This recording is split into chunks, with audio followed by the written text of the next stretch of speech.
আল্লাহ রাসূল সাল্লাল্লাহু আলাইহি ওয়াসাল্লাম আরো জানায়া দিয়েছেন, পয়গম্বর বলেন, যদি কোনো ব্যক্তি সফরে বের হয়েছে, যদি ঈমানদার হয়, গাড়ি অ্যাক্সিডেন্টে যদি মারা যায়, বিমান দুর্ঘটনায় যদি মারা যায়, রেল অ্যাক্সিডেন্টে যদি মারা যায়, তাহলে ওই ব্যক্তিকে আল্লাহ তাআলা শহীদি মর্যাদা দান করবে।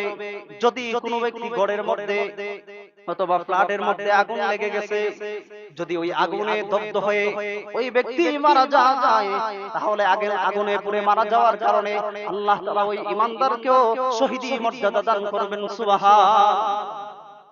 শুধু তাই নয়, পয়গম্বর আরো জানায়া দিয়েছেন, কোন উম্মতের যদি পেটের মধ্যে কোনো অসুখ থাকে, কোনো সমস্যা থাকে, এই সমস্যার কারণে যদি কোনো ব্যক্তি মারা যায়, আল্লাহ তাআলা তাকেও শহীদের মর্যাদা দান করবেন। সুবহান। তাহলে তাকেও আল্লাহ তাআলা শহীদের মর্যাদা দান করবেন।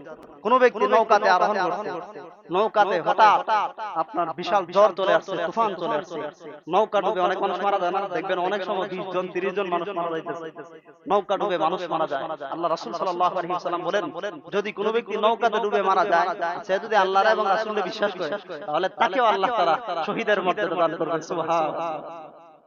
শুধু কি তাই, এই যে বজ্রপাত করছে, এই বজ্রপাতে যদি কোনো মানুষ মারা যায়, বজ্রপাতের আঘাতে, তাহলে আল্লাহ তাআলা তাকেও শহীদের মর্যাদা দান করবেন। সুবহানাল্লাহ।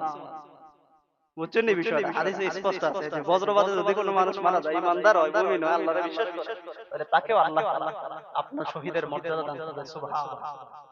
তারপর আরেকটা বিষয় আছে হাদিসের, এটা পুরুষ মহিলা উভয়ের ক্ষেত্রে, যদি বজ্রপাতে মারা যায় বা এই ধরনের ঘটনা ঘটে, তারপরে মহিলারা অনেক সময় সন্তান প্রসব করার সময় মারা যায় না, সন্তান প্রসব করতে গিয়ে যদি কোনো মহিলা মারা যায়, তাহলে আল্লাহ রাসূল বলেন তাকেও শহীদের মর্যাদা দান করা হবে। সুবহানাল্লাহ।